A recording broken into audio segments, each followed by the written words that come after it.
دن کے 11 بجے ہیں۔ السلام علیکم۔ یہ ریڈیو پاکستان ہے۔ عامر ہاشمی سے خبریں سنیے۔ پہلے اہم خبروں کا خلاصہ۔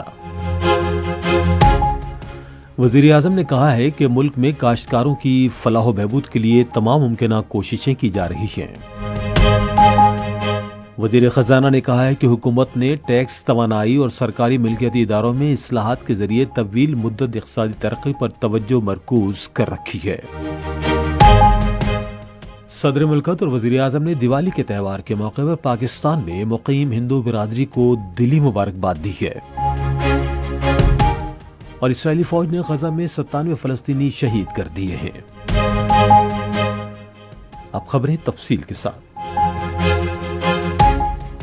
حکومت نے 2025-26 کے لیے گندم پالیسی کی منظوری دے دی ہے، جس کے تحت 3500 روپے فی 40 کلو گرام کے حساب سے گندم کی خریداری کی جائے گی۔ یہ منظوری اسلام آباد میں وزیر اعظم شہباز شریف کے زیر صدارت اجلاس میں دی گئی۔ اجلاس سے خطاب کرتے ہوئے وزیر اعظم نے کہا کہ حکومت کسانوں کو درپیش مسائل سے بخوبی آگاہ ہے اور ان کی فلاح و بہبود اور خوشحالی کے لیے ہر ممکن کوشش کی جا رہی ہے۔ انہوں نے کہا کہ پالیسی کی تیاری کے دوران وفاقی حکومت نے تمام شراکت داروں بشمول صوبائی حکومتوں، کسانوں کی تنظیموں، صنعت کاروں اور کاشتکار برادری کے ساتھ تفصیلی مشاورت کی۔ وزیر اعظم نے اس بات پر زور دیا کہ گندم کی قومی پالیسی 2025-26 کسانوں کے لیے منافع یقینی بناتے ہوئے عوامی مفادات کے تحفظ کے لیے بنائی گئی ہے۔ انہوں نے اتفاق رائے پر مبنی پالیسی کی تشکیل میں صوبائی حکومتوں کے تعاون کو سراہا۔ وزیر خزانہ محمد اورنگزیب نے کہا ہے کہ حکومت نے ٹیکس، توانائی، سرکاری ملکیتی اداروں اور اخراجات کے شعبوں میں اصلاحات کے ذریعے طویل مدتی پائیدار ترقی پر توجہ مرکوز کر رکھی ہے۔ ایک انٹرویو میں انہوں نے کہا کہ ریکوٹک کاپر اینڈ گولڈ پروجیکٹ کے کمرشل آپریشن سے تانبے کی برآمدات میں 2 ارب 80 کروڑ ڈالر کی آمدنی ہوگی۔ وزیر خزانہ نے کہا کہ پاکستان فنڈنگ کے ذرائع کو متنوع بنانے اور اقتصادی مسائل پر قابو پانے کے لیے اس سال کے آخر تک 25 کروڑ ڈالر مالیت کے اپنے پہلے یوان بانڈز جاری کرنے کا ارادہ رکھتا ہے۔ محمد اورنگزیب نے نیو یارک میں روز ویلٹ ہوٹل کی نجکاری کے لیے مالیاتی مشیر کی تعیناتی کو حتمی شکل دینے کا بھی ذکر کیا۔ انہوں نے کہا کہ بجلی کی 3 تقسیم کار کمپنیاں نجکاری کے پہلے مرحلے میں ہیں۔ وزیر خزانہ نے کہا کہ سرمایہ کاروں کے اعتماد، بنیادی اصلاحات اور متنوع فنڈنگ کے ساتھ پاکستان اب اقتصادی بحالی کے اشاریوں کو طویل مدت پائیدار استحکام میں تبدیل کرنے کی پوزیشن میں ہے۔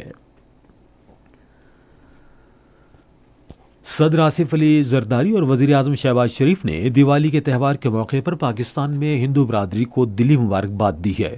اپنے پیغام میں انہوں نے کہا کہ دیوالی کا تہوار ہمیں اندھیرے پر روشنی کے غلبے اور برائی پر اچھائی کی فتح کی یاد دہانی کراتا ہے۔ صدر مملکت آصف علی زرداری نے کہا کہ پاکستان کا آئین تمام عقائد کے شہریوں کو مساوی حقوق اور مکمل مذہبی آزادی کی ضمانت دیتا ہے۔ انہوں نے کہا کہ قائد اعظم محمد علی جناح نے ایک ایسے پاکستان کا تصور دیا تھا جہاں اقلیتوں کو مساوی حقوق اور مواقع حاصل ہوں گے۔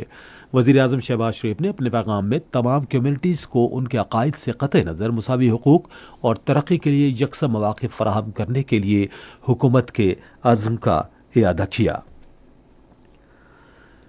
وزیر داخلہ محسن نقوی نے کہا ہے کہ فطرت الہندوستان کے دہشت گردوں کے خلاف کارروائیاں جاری رہیں گی جو پاکستان کے اتحاد اور امن کے دشمن ہیں۔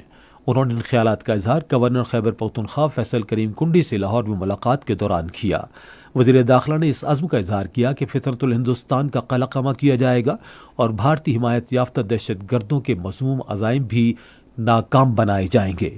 وزیر داخلہ نے کہا کہ وفاقی حکومت صوبے میں امن و امان کی صورتحال برقرار رکھنے کے لیے خیبر پختونخوا کے ساتھ ہر ممکن تعاون کر رہی ہے۔ اس موقع پر فیصل کریم کنڈی نے کہا کہ خیبر پختونخوا کے عوام امن پر یقین رکھتے ہیں جو صوبے کی ترقی اور خوشحالی کے لیے ضروری ہے۔